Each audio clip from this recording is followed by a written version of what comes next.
Hello friends, you are welcome in Million Concepts of English। हम पढ़ रहे हैं प्रोनाउंस के बारे में और आज प्रोनाउंस में रिलेटिव प्रोनाउंस पढ़ेंगे और रिलेटिव प्रोनाउंस से जो क्लॉज बनता है वो रिलेटिव क्लॉज होता है। तो रिलेटिव क्लॉजेस के बारे में भी पढ़ेंगे। और एक बात और सुन लीजिए, एक एक पॉइंट पढ़ेंगे क्योंकि वीडियो लंबा होगा, क्योंकि बहुत ज़्यादा पढ़ेंगे और कहीं भी कोई पॉइंट छूट ना पाए, इसलिए बहुत सारी चीज़ें पढ़नी पड़ेंगी, एक ही बार में पढ़ेंगे। इसमें पढ़ना है what is a relative pronoun, how many relative pronouns are there, uses of relative pronouns, types of relative clauses और correct uses of relative pronouns, यानी बहुत सारी चीज़ें हम पढ़ने वाले हैं। चलिए, रिलेटिव प्रोनाउंस क्या होते हैं इसको समझने के लिए इस सेंटेंस को देखिए। I met Harry, Harry has just return. तो I met Harry who has just return, तो इसमें ध्यान देने वाली बात है कि हमने हु जो प्रोनाउन है इससे दो सेंटेंस को जोड़ने का काम किया है। तो सबसे पहला काम रिलेटिव प्रोनाउन सेंटेंसेस को जोड़ने का काम करते हैं और हरी और हु दोनों आपस में संबंध स्थापित करते हैं। ऐसे में हरी जो है एंटीसीडेंट कहलाता है और हु इसका रिलेटिव प्रोनाउन। तो अपने पूर्ववर्ती नाउन से या प्रोनाउन से रिलेटिव प्रोनाउन रिलेट करते हैं, संबंध स्थापित करते हैं। तो यही कारण है इनको रिलेटिव प्रोनाउंस कहा जाता है। We saw a boy, the boy is her brother, the boy whom we saw is her brother. I have a watch, the watch gives the correct time. तो I have a watch which gives the correct time। तो relative pronoun जो होता है वो अपने पूर्ववर्ती noun pronoun को क्या करता है, डिस्क्राइब करता है, उसको रेफर करता है और उसको रिलेट करता है। तो क्या समझ में आया रिलेटिव प्रोनाउन के बारे में? What is a relative pronoun? तो a relative pronoun is called relative because it refers और रिलेट्स, यानी मतलब carries us back to some noun going before which is called its antecedent. जो इसका एंटीसीडेंट होता है उससे रिलेटिव प्रोनाउन रिलेट्स करता है, संबंध स्थापित करता है। A relative pronoun is a word used to connect a noun with an adjective clause। तो adjective clause को जोड़ने का काम जो है वो relative pronoun करता है। अब how many relative pronouns are there? तो इस हो सकता है बहुत से भाई बहनों ने ना सुने हो सारे के सारे। रिलेटिव प्रोनाउन आपके 6 होते हैं, 6 रिलेटिव प्रोनाउन होते हैं। Who, which, that, whose, as और बट। ये हु से बना है, हुएवर और व्हाटएवर व्हाट से बनाया गया है। तो 6 रिलेटिव प्रोनाउन हो गए। जब रिलेटिव प्रोनाउन है तो नेचुरल है कि जो नाउन काम करता है वही काम आपके रिलेटिव प्रोनाउन भी करेंगे, सब्जेक्ट, ऑब्जेक्ट और पजेसिव के रूप में।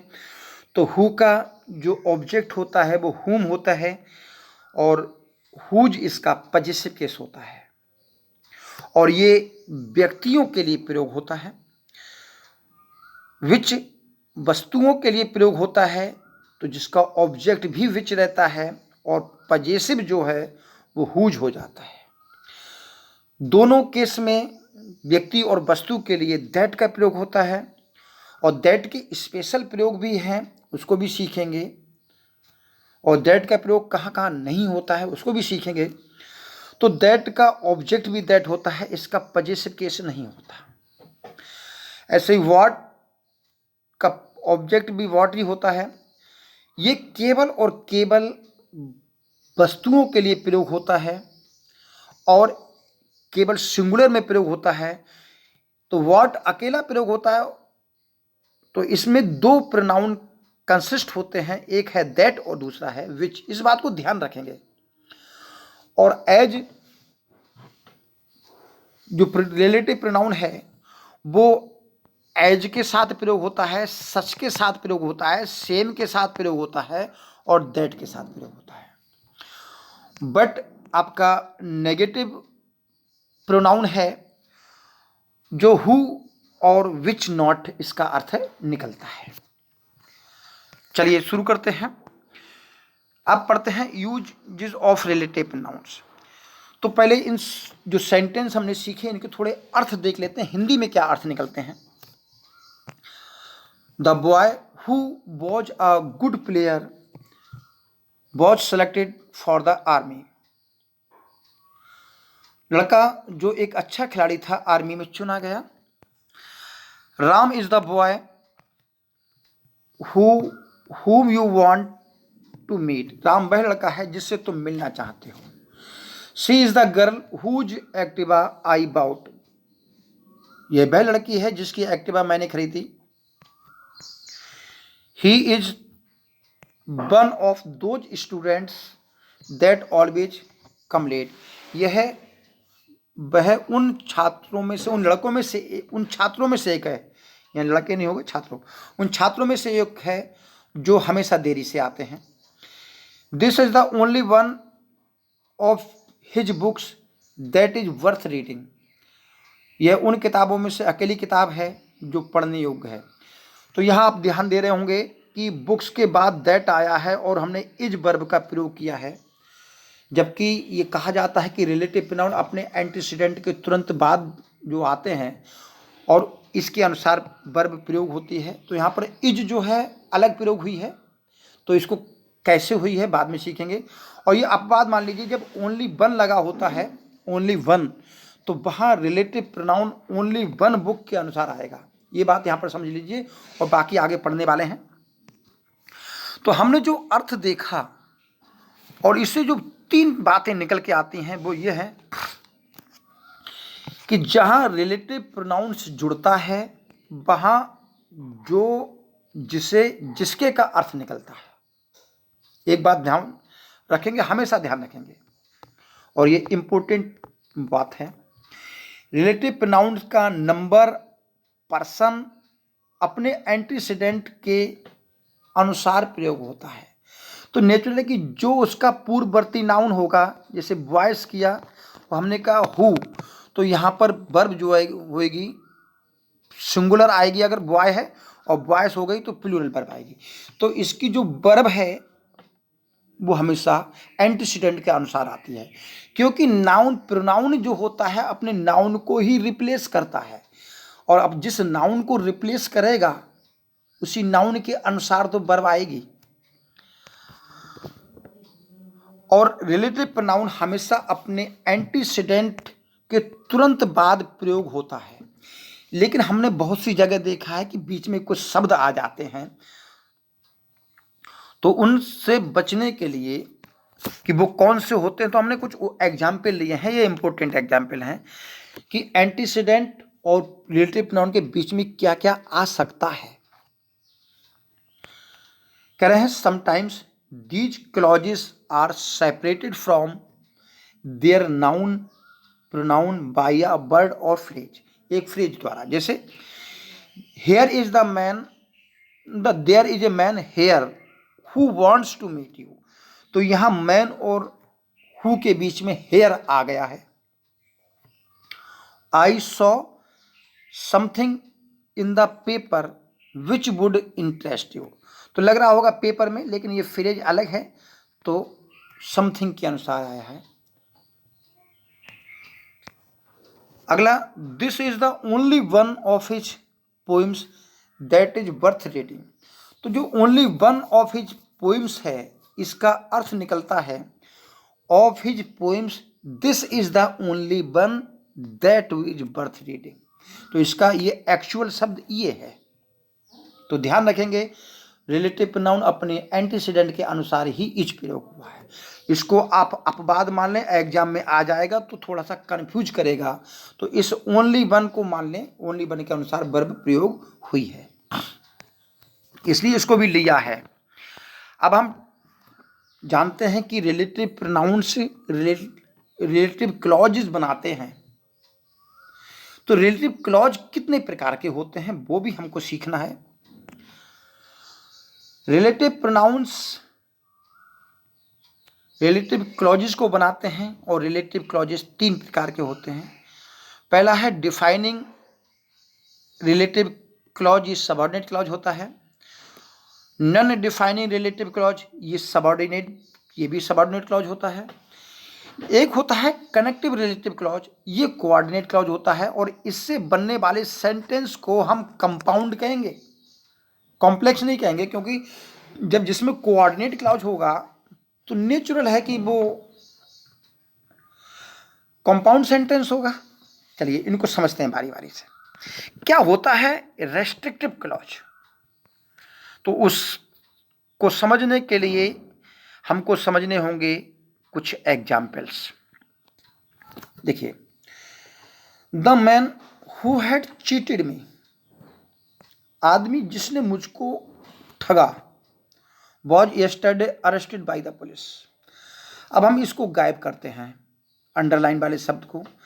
The man was yesterday arrested by the police, वो व्यक्ति पुलिस के द्वारा पकड़ा गया। आपने पूछा कौन सा वाला, तो कहेंगे जिसने मुझको ठगा।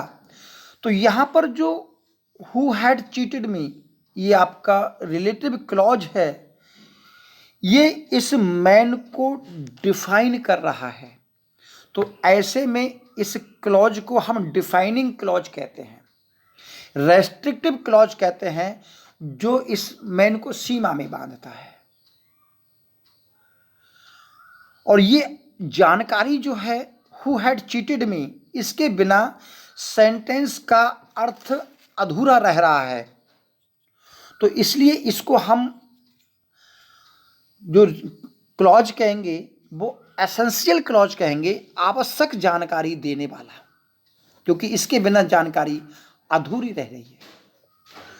तो जो आपका रेस्ट्रिक्टिव क्लॉज है वो कई नाम से जाना जाता है। दूसरा सेंटेंस देखते हैं, he that is not with me is against me, वह जो मेरे साथ नहीं है मेरे विरोध में है। The student who sits in the back of the room ask a lot of questions. अर्थ समझते जाइए। The result that I obtain may invoke positive social changes, all that I said had no effect on him, the article that I requested did not arrive on me. तो इससे जो बातें निकल कर आती हैं वो समझिए कि जो रेस्ट्रिक्टिव क्लॉज है उसको हम डिफाइनिंग क्लॉज, क्योंकि वो एंटीसीडेंट को डिफाइन करता है, उसके बारे में बताता है। एसेंशियल क्लॉज कहेंगे क्योंकि इसके बिना सेंटेंस का अर्थ अधूरा लगता है, और इसको आइडेंटिफाइंग क्लॉज भी कहते हैं, क्योंकि ये उस जो एंटीसीडेंट है उसको आइडेंटिफाई करता है कि कौन सा व्यक्ति है जिसने ऐसा काम किया, तो हम आइडेंटिफाई करते हैं ये वाला वो व्यक्ति है। जैसे एग्जाम्पल देखते हैं, आइडेंटिफाइंग को समझ लेते हैं। All had no effect on him, यानी कि सारी बातों का उस पर कोई प्रभाव नहीं पड़ा, सारे का कोई प्रभाव नहीं पड़ा। तो किस सब का? दैट आई सेड, जो मैंने कहा। तो ये ऑल को आइडेंटिफाई कर रहा है, ये कह रहा है जो कुछ मैंने कहा वो सब, तो इसको हम आइडेंटिफाइंग क्लॉज भी कहते हैं। एक बात तो ये हो गई। दूसरा, द रेस्ट्रिक्टिव क्लॉज रेस्ट्रिक्ट्स, यानी कि सीमा में बांधता है, डिफाइंस यानी कि उसको वर्णित करता है, उसके बारे में बताता है। The meaning of a noun और noun phrase, even to pronoun भी कह सकते हैं। द रेस्ट्रिक्टिव क्लॉज को हम defining clause provide essential information. तो जो क्लॉज होता है उस एंटीसीडेंट की एसेंशियल इंफॉर्मेशन देता है। अगर इन इंफॉर्मेशंस को हम हटा लेते हैं तो जो उसका अर्थ है वो पूरा नहीं निकलेगा। अगला है, it is not separated from the rest of the sentence by commas. तो इसको हम रेस्ट ऑफ द सेंटेंस यानी कि जो शेष सेंटेंस है उसको कॉमा के द्वारा अलग नहीं करते हैं। और इफ वी ओमिट दिस, यदि हम इस रिलेटिव क्लॉज को यानी कि इस एसेंशियल क्लॉज को मिटा देते हैं, the meaning of the sentence will not clear. इस बात को आप ध्यान रखेंगे। लंबा हो रहा है तो प्लीज डोंट माइंड। अब दूसरी तरफ हम पढ़ते हैं नॉन रेस्ट्रिक्टिव क्लॉज। तो ये नॉन रेस्ट्रिक्टिव का मतलब है एंटीसीडेंट को सीमा में नहीं बांधता, यानी कि उसको वर्णन नहीं करता। उसको क्या करता है, उसके बारे में अतिरिक्त जानकारी देता है, अतिरिक्त जानकारी। तो यहां पर मुझे मैं लिख रहा हूं उसको जरा ध्यान से लिख लेंगे। अतिरिक्त जानकारी, ये मेन शब्द है इसका। रेस्ट्रिक्टिव क्लॉज का मेन शब्द यही है कि अतिरिक्त जानकारी, एडिशनल इंफॉर्मेशन। चलिए एग्जाम्पल पढ़ते हैं। Mister Prasad claims to be Martian. Mister Prasad ये दावा करते हैं कि वो मंगल ग्रह के निवासी हैं। हु लिव्स नेक्स्ट डोर, जो अगले घर में रहते हैं। तो जो अगले घर में रहते हैं ये मिस्टर प्रसाद के बारे में एक अतिरिक्त जानकारी है। इस जानकारी के बिना सेंटेंस का अर्थ अपने आप में कंप्लीट है। किसी भी अतिरिक्त चीज की से आवश्यकता नहीं है अर्थ को प्रकट करने के लिए। तो यहां पर जो हु लिव्स नेक्स्ट डोर हमने इसको अतिरिक्त जानकारी में दिया है। तो ये जो क्लॉज बना आपका, ये वाला क्लॉज, ये रिलेटिव क्लॉज आपका नॉन रेस्ट्रिक्टिव या नॉन एसेंशियल या एडिशनल क्लॉज कहलाता है। अगला, माई sister who is studying German. मेरी बहन जो जर्मनी में स्टडी कर रही है, जो जर्मन की स्टडी कर रही है, वांट्स टू ट्रेवल स्विट्जरलैंड। वह स्विट्जरलैंड जाना चाहती है। तो नेचुरल है कि मेरी सिस्टर स्विट्जरलैंड जाना चाहती है। This is a complete sentence and who is studying German, और वह जर्मन सीख रही है, ये मेरी बहन के बारे में एक एडिशनल इंफॉर्मेशन है। और this information is not necessary to complete the sentence, the meaning of the sentence. समझ रहे होंगे हमारी बात को। और एक बात और भी ध्यान दे रहे होंगे, मैं फिर दिखा दे रहा हूं कि ऊपर वाले सेंटेंस में हमने कॉमा का प्रयोग नहीं किया था और इस वाले सेंटेंसेस में हम कॉमा का प्रयोग कर रहे हैं। देखिए यहां पर सब कॉमा का प्रयोग हुआ है और इसको पैरेंथेसिस के बीच में बांध लीजिए, जो कोष्ठक है उसके बीच में बांध लीजिए। तो इसका मतलब है इसको निकाल के बाहर कर दें तो भी सेंटेंस का अर्थ जो है कंप्लीट ही रहता है। Mister Henry whom we will meet tomorrow will be our guide। तो मिस्टर हेनरी हमारे गाइड होंगे। तो हमको पता है, हम जानते हैं मिस्टर हेनरी कौन है, हमको पहले से जानकारी है। तो यहां पर हमको पहले से जानकारी रहती है तो इसको आइडेंटिफाई करने की आवश्यकता नहीं होती। और ऊपर वाले में हमको पहले से जानकारी नहीं रहती थी रेस्ट्रिक्टिव क्लॉज में, तो उसको हमको आइडेंटिफाई करना पड़ता था। तो यहां पर तीसरे सेंटेंस समझिए, mister Henry will be our guide. Mister Henry हमारे गाइड होंगे।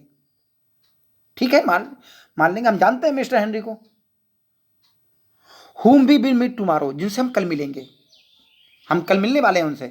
तो ये उनके बारे में एक अतिरिक्त जानकारी है, एडिशनल इंफॉर्मेशन है। नेक्स्ट समझते हैं, his uncle whom we send a birthday card every year is 91 years old। यानी कि उसके अंकल 91 वर्ष के हैं। हमको ये नहीं मालूम है कौन, हम ये नहीं कहना चाह रहे कि उसके अंकल कौन है, हम तो उसके अंकल को पहले से ही जानते हैं, जिनको हम हर साल बर्थडे कार्ड भेजते हैं। My cousin whose family lives in Delhi will visit for a few weeks. तो हमने इन 5 सेंटेंसेस को देखा, तो 2-3 बातें आपने गौर की होंगी। उन 2-3 बात को समझते हैं कि जो नॉन रेस्ट्रिक्टिव या नॉन एसेंशियल क्लॉज होता है adds additional information to a sentence, यानी कि ये क्लॉज अतिरिक्त जानकारी देता है। ये आपका कीवर्ड समझ लीजिए। दूसरा है non restrictive clause also known as non essential, non defining clause और फ्रेज कहा जाता है। थर्ड है it is usually a proper noun और a common noun that refer to unique person, thing और इवेंट। तो ये प्रॉपर नाउन और कॉमन नाउन होता है। अगली बात है it uses commas to show that the information is additional. तो इसको हम एडिशनल इंफॉर्मेशन कहने के लिए इसको कॉमा में जो है बंद करके रखते हैं ताकि ये पता लगे ये अतिरिक्त जानकारी है। आपने सुना होगा कि जब नाउन अपोजिशन में होता है तो उसको हम कॉमा में प्रयोग करते हैं, तो मानते हैं कि ये अतिरिक्त है।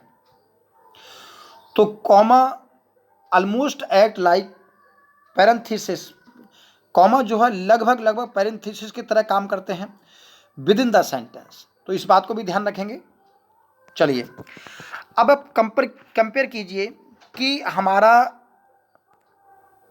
इन सेंटेंसेस में कॉमा लगा है और कॉमा नहीं लगा है।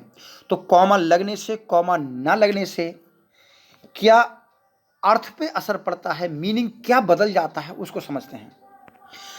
द ट्राइब्स पीपल, जो ट्राइब्स पीपल हैं हु ट्रेडेड विद सेटलर्स, जो सेटलर्स के साथ व्यवहार करते थे, व्यापार करते थे, रिटेन्ड देयर लैंड, उन्होंने अपनी जमीन को बरकरार रखा। तो यहाँ पर देख रहे हैं ये अतिरिक्त जानकारी है। तो जो ट्रैश पीपल है उन्होंने अपनी ज़मीन को बरकरार रखा, यानी कि सभी ट्राइब्स पीपल की बात हो रही है, सभी जनजातीय लोगों की बात हो रही है। अब नीचे वाले सेंटेंस को समझते हैं। The tribes people who traded with the settlers retained there land. तो यहाँ पर ये जो who traded with the settlers, ये इनके बारे में जानकारी दी जा रही है, एसेंशियल है। तो वो ट्राइब्स पीपल जिन्होंने सेटलर्स के साथ व्यापार रखा, केवल उन्होंने ही अपनी जमीन बरकरार रखी, ऊपर वाले सब में। तो only some of the tribe peoples retain their land, this defines the group. अगले अब हम पढ़ते हैं कनेक्टिव रिलेटिव क्लॉज के बारे में। ये क्या होते हैं? देखिए ये सिर्फ जोड़ने का काम करते हैं और इनको हम कंटिन्यूट जो है कहते हैं, कंटिन्यूटेड क्लॉज भी कहते हैं। Look this sentence, every morning I usually take the first bus, यानी कि हर सुबह मैं पहली बस लेता हूँ। विच आई फाइंड क्वाइट एम्प्टी, जिसको मैं लगभग पूर्णतः खाली पाता हूँ।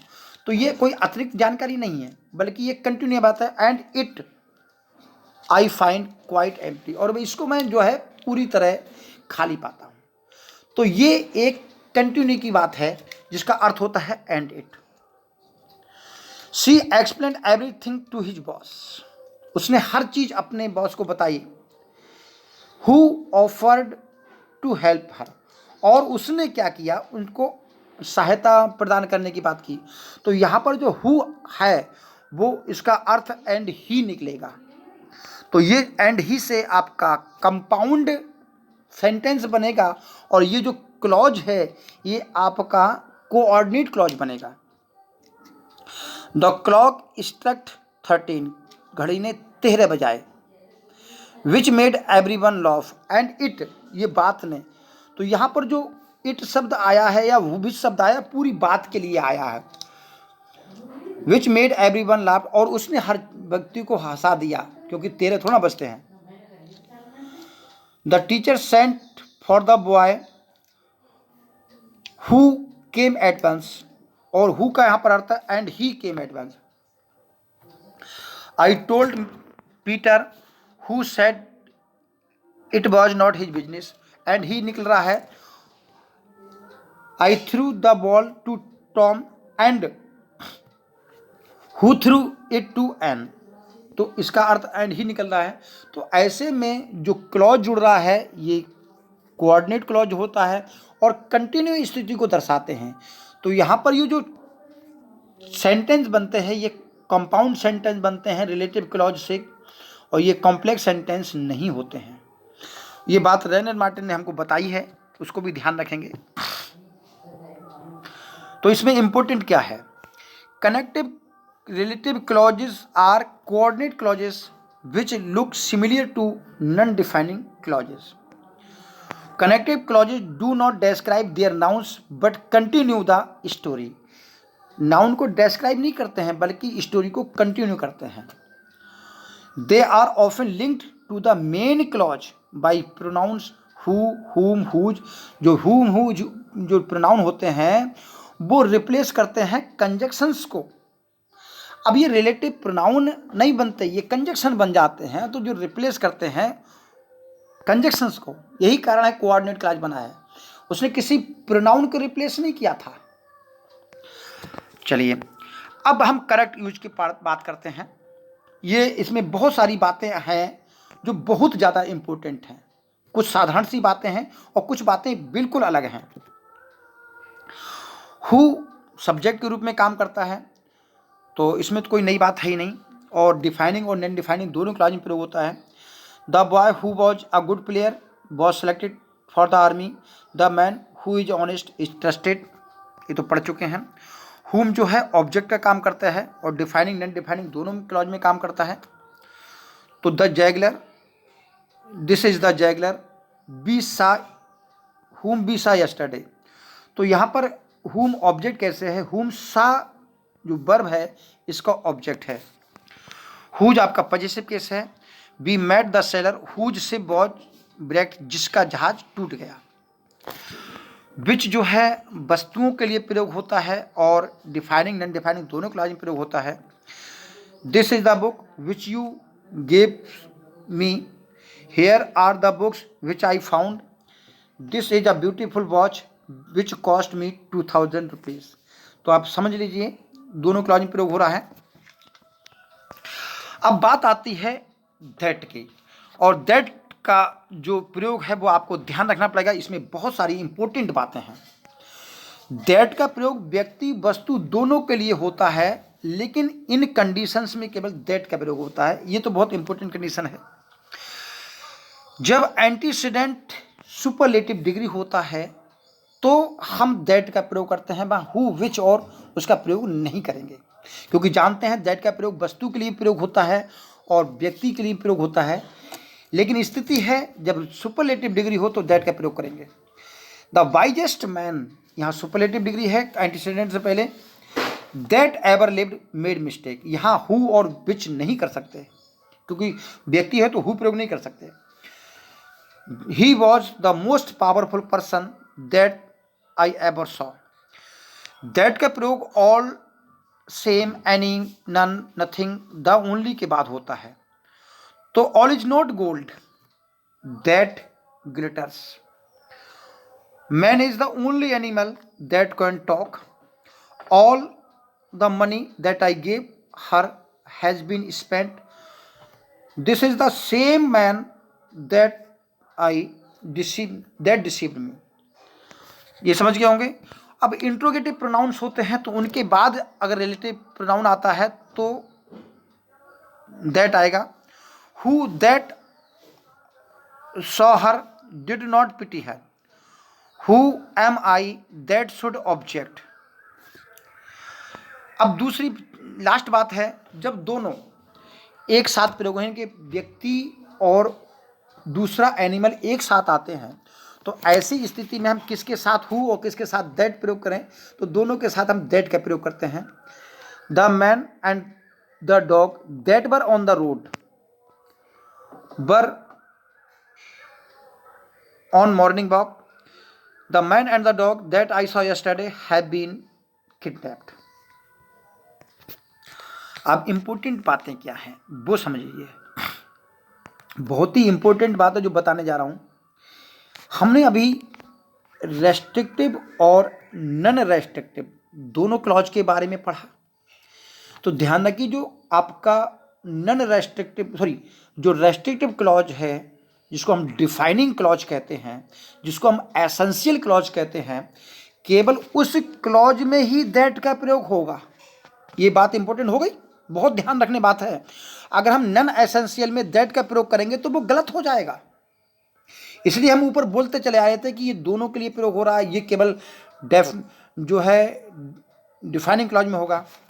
तो ये बात ध्यान रखेंगे आप। The shoes which are by bed are mine, my sister who is studying German wants to travel to Switzerland. हम इन दो सेंटेंस में देखते हैं कि आपका पहला सेंटेंस में विच जो है आपका डिफाइनिंग क्लॉज है, और दूसरे सेंटेंस में हु जो आपका नॉन डिफाइनिंग क्लॉज है। तो यहां पर पहले वाले सेंटेंस में तो हम दैट का प्रयोग कर सकते हैं, यहां इसको विच को रिप्लेस करके दैट का प्रयोग कर सकते हैं, लेकिन हम यहां पर हु की जगह दैट का प्रयोग नहीं कर सकते, क्योंकि ये दूसरा हु जो है ये आपका नॉन डिफाइनिंग क्लॉज है, एडिशनल क्लॉज है जो अतिरिक्त जानकारी दे रहा है। तो इसको हम इस प्रकार नहीं कह सकते, my sister that is studying German who wants to travel Switzerland. तो यहां पर हु ही रहेगा, और ऐसा सेंटेंस अगर आ जाता है दैट लगा करके तो इसको आप इनकरेक्ट कहेंगे। क्या कहेंगे? इनकरेक्ट। अगला बात, दैट का प्रयोग रेस्ट्रिक्टेड क्लॉज में हु, हुम, हुज, विच को रिप्लेस करने का काम करता है। ठीक। अब the man who is honest, the man that is honest, हमने हु को रिप्लेस कर दिया। The boy whom we saw is her brother, the boy that we saw is her brother, हमने हुम को रिप्लेस किया। The hat which you are bearing is rather large, the hat that you are bearing is rather large. तो हमने देखा who, हुम, विच को हमने क्या किया? दैट से रिप्लेस किया। तो कहने का अर्थ है, यदि आपका जो रेस्ट्रिक्टिव क्लॉज है तो उसको हम दैट हर जगह प्रयोग कर सकते हैं, यानी कि हु, विच और हुम को हम रिप्लेस कर सकते हैं। एक बात और समझ में आती है जो बहुत इंपॉर्टेंट पॉइंट है कि omission of the relative pronoun, कि रिलेटिव प्रोनाउन का हम मिटा कब देते हैं, कब नहीं रखते। तो देखिए, ऐसी स्थिति आती है कि जब ये जो आपका रेस्ट्रिक्टिव क्लॉज होता है, डिफाइनिंग क्लॉज होता है, अगर ये ऑब्जेक्ट के रूप में काम कर सकता है, यानी रिलेटिव प्रोनाउन ऑब्जेक्ट के रूप में काम करता है, तो हम उसको ओमिट कर देते हैं। पढ़ते हैं इसको क्या लिखा है। When the relative pronoun functions as the object of sentence it can actually omitted the relative clause but not when it is the subject। यानी कि ऑब्जेक्ट के रूप में जब रिलेटिव क्लॉज होता है तो हम डिलीट कर देते हैं, लेकिन एक सब्जेक्ट है तो हम नहीं करेंगे। सेंटेंस देखिए, the man that is honest is trusted. तो यहां पर दैट जो है इस ऑनेस्ट वर्ब का इज वर्ब का सब्जेक्ट है। इज वर्ब का सब्जेक्ट होने के नाते यहाँ दैट जो है सब्जेक्ट का काम कर रहा है। तो in that condition, in this condition, जो रिलेटिव प्रोनाउन है ओमिटेड नहीं हो सकता। दूसरे में, the boy whom we saw is her brother, यहाँ ब्रदर रह गया है तो लिख दे रहे हैं। तो the boy we saw is her brother, तो यहां पर हमने हुम को डिलीट कर दिया। The hat that you are bearing is rather large, तो हमने ही, the hat you are bearing is rather large, हमने यू को डिलीट कर दिया। दैट को डिलीट कर दिया। तो क्लॉज आपका रेस्ट्रिक्टिव हो सकता है, नॉन एसेंशियल हो सकता है, कोई सा भी हो जाए, लेकिन हम जब ऑब्जेक्ट का काम करते हैं तो ऐसी स्थिति में हम इनको डिलीट कर देते हैं। ये बहुत इंपॉर्टेंट जानकारी है। अगली जानकारी भी बहुत इंपॉर्टेंट है, ये स्ट्रक्चर से बेस है। देखिए हु, विच, हुम, विच जो दोनों ऑब्जेक्ट के रूप में काम करते हैं, दैट भी ऑब्जेक्ट के रूप में काम करता है। तो जब इनके बाद कोई प्रीपोजिशन के साथ प्रयोग होते हैं, ये प्रीपोजिशन के ऑब्जेक्ट के रूप में, आप जानते हैं कि नाउन प्रोनाउन का काम प्रीपोजिशन के ऑब्जेक्ट के रूप में करना भी होता है। तो ये रिलेटिव प्रोनाउन के तुरंत पहले प्रीपोजिशन प्रयोग होते हैं। जैसे the boy was excited, we sent the message to him.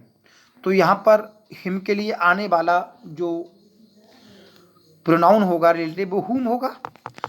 तो ऐसे में टू के बाद आ रहा है, तो जब हम रिलेटिव प्रोनाउन जोड़ेंगे तो द बॉय टू हुम आएगा, क्योंकि ये प्रीपोजिशन का ऑब्जेक्ट है। यहाँ पर प्रीपोजिशन का ऑब्जेक्ट तो है।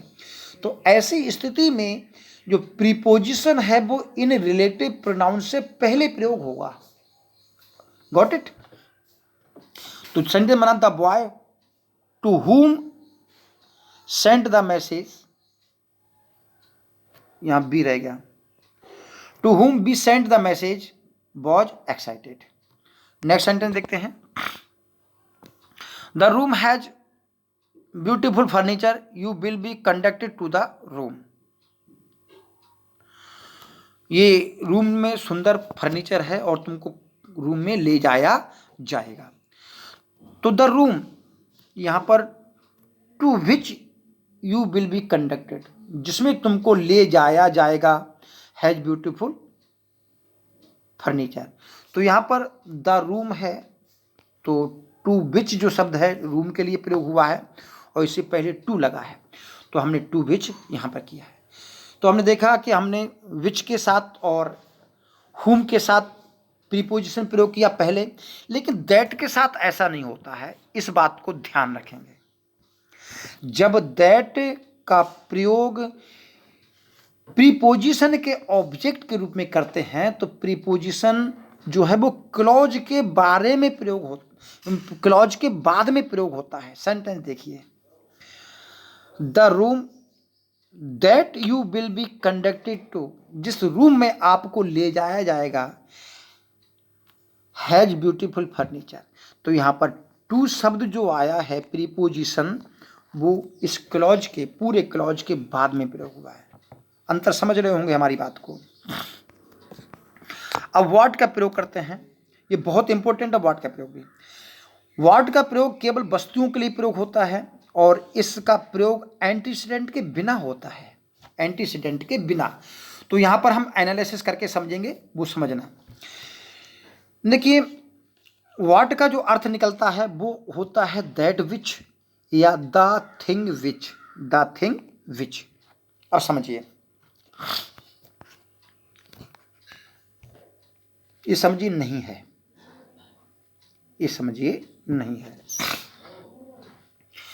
तो ऐसी स्थिति में हम what can not be cured must be endured, किससे किसी से पूछा जाएगा कि यहां पर व्हाट क्या है, तो आप लोग रिलेटिव प्रोनाउन नहीं बता पाएंगे ऐसी स्थिति में जब हमने दैट विच को क्लोज कर दिया है। तो रिलेटिव प्रोनाउन ये कैसे है और कैसे पहचाने, तो इसलिए समझिए, दोनों वर्ब को अंडर कर लीजिए, अंडरलाइन कर लीजिए। ये दो वर्ब है, एक वर्ब के लिए तो व्हाट सब्जेक्ट है, दूसरी वर्ब के लिए कौन सा सब्जेक्ट है। इसके लिए सब्जेक्ट तलाशिए, क्योंकि बिना सब्जेक्ट के ये वर्ब कहाँ भेजोगे आप। ये बहुत इंपॉर्टेंट बात बता रहा हूं, इस वर्ब के लिए सब्जेक्ट कहाँ है, जबकि सब्जेक्ट रेफरेंस क्लियर होना चाहिए। बेसिक रूल होता है ग्रामर का कि वर्ब है तो उसके लिए सब्जेक्ट भी होना चाहिए। विदाउट सब्जेक्ट वर्ब का कोई मतलब नहीं है। तो एक वर्ब जो है, अब समझिए, एक वर्ब जो है दैट के लिए है और दूसरी वर्ब विच के लिए है, या द थिंग विच। तो that can not be cured which must be endured, कुछ इस प्रकार इसका अर्थ निकलेगा। तो ऐसे ही सारे सेंटेंस में अर्थ निकलेगा। तो what you say is true, what he did was wrong, what is done can not be undone, what is one man's meat is another man's poison. अब यहाँ पर गौर कीजिए, ये इज यहाँ पर वर्ब है, इज यहाँ पर वर्ब है, इज यहाँ पर वर्ब है और इज यहाँ पर वर्ब है, यहाँ पर मस्ट वर्ब है। अब मैं इसको सबको ब्रैकेट में ले रहा हूँ, वैसे भी अंडरलाइन है। तो क्या आपको नहीं लग रहा है कि ये इस वर्ब के इन सब सारी वर्ब्स का ये पूरा क्लॉज जो है सब्जेक्ट का काम कर रहा है? देखिए, इज वर्ब का what you say is true, तो इज ट्रू इज वर्ब का व्हाट यू से सब्जेक्ट के रूप में ये पूरा क्लॉज काम कर रहा है। तो ऐसी स्थिति में पूरा क्लॉज अगर सब्जेक्ट का काम कर रहा है तो इट मस्ट बी या these clauses must be subject, noun clause होना चाहिए। तो यहां पर ये नाउन क्लॉज का काम कर रहा है। Got it? अगले पढ़ते हैं। हु तथा हु एवर वॉट एवर का प्रयोग हम करते हैं, तो हु और वॉट एवर में भी आपका एंटीसीडेंट प्रयोग नहीं होता है। हु एवर का अर्थ जो निकलता है नो मैटर हु या anyone who, no matter that या एनीवन विच, वॉट एवर का अर्थ निकलता है। तो you can tell me whatever you like, let in whoever comes to the door. तो दोनों ही सेंटेंस में वॉट एवर और हु एवर से बना जो क्लॉज है ये टेल वर्ब का ऑब्जेक्ट है और ये लेट वर्ब या प्रीपोजिशन का मान लीजिए इनका पूरा क्लॉज जो है ऑब्जेक्ट है। तो वॉट एवर और वॉट एवर और हु एवर से जो बनने वाले क्लॉज होते हैं वो आपके नाउन क्लॉज कहलाते हैं। ठीक है, समझ में आ रहा होगा।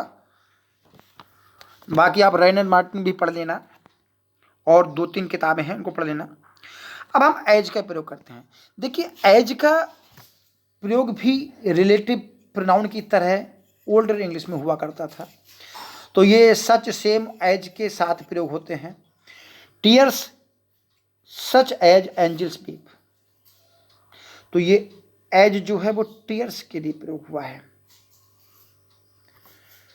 तो tears such as angels weep burst forth, he is such a man as I honour, तो मैन के लिए एज प्रयोग हुआ है। The problem is the same as yours, I collected as many specimen as I could. तो यहाँ पर as जो है कंजक्शन ना हो करके आपका रिलेटिव प्रोनाउन काम करता है और इसमें जो पहले वाला एज होता है वो एडवर्ब का काम करता है। और यहाँ एज का अर्थ निकलता है of the same kind, the same as का अर्थ निकलता है ऑफ द सेम काइंड। अगला प्रोनाउन है आपका, समय देख लूं बहुत लंबा हो गया,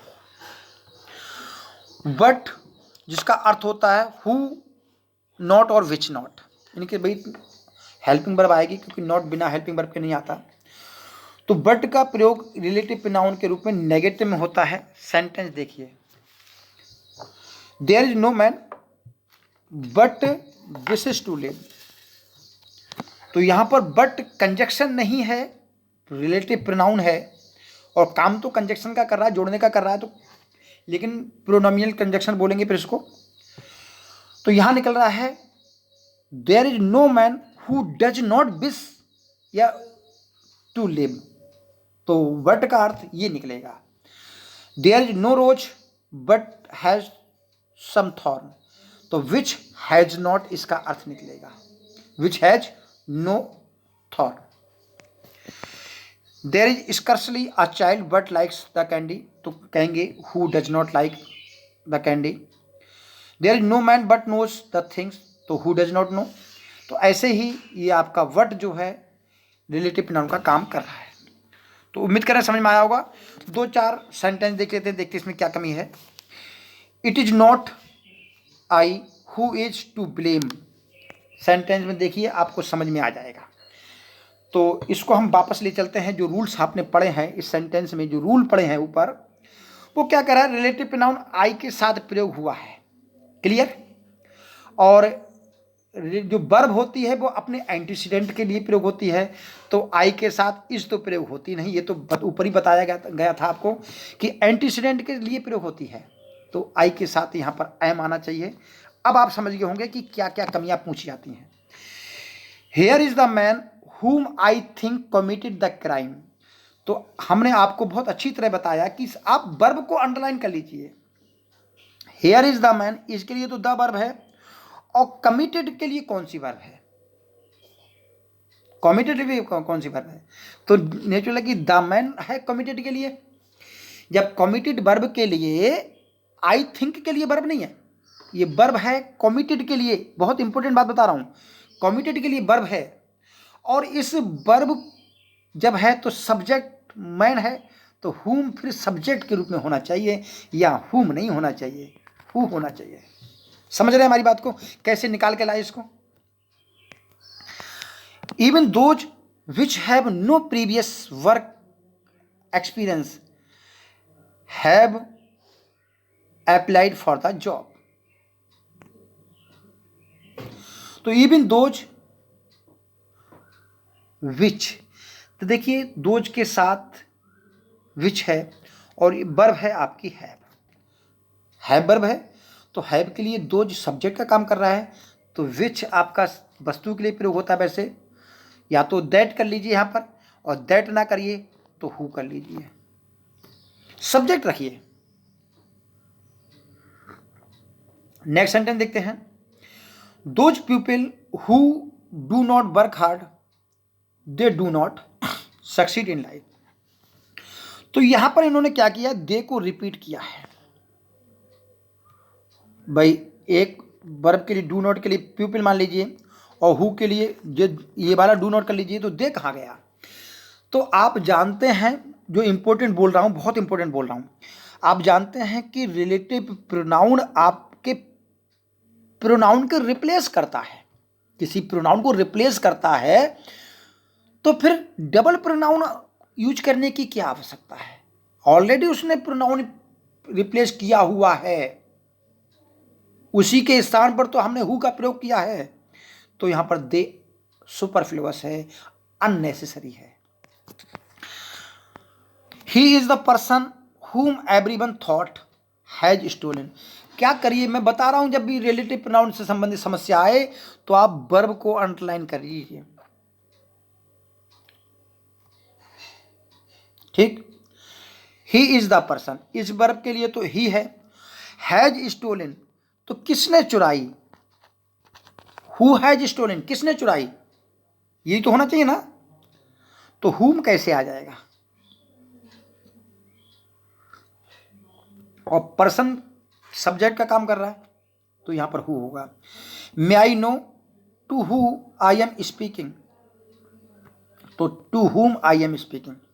उम्मीद कर रहे समझ में आया होगा। Thank you, all the best.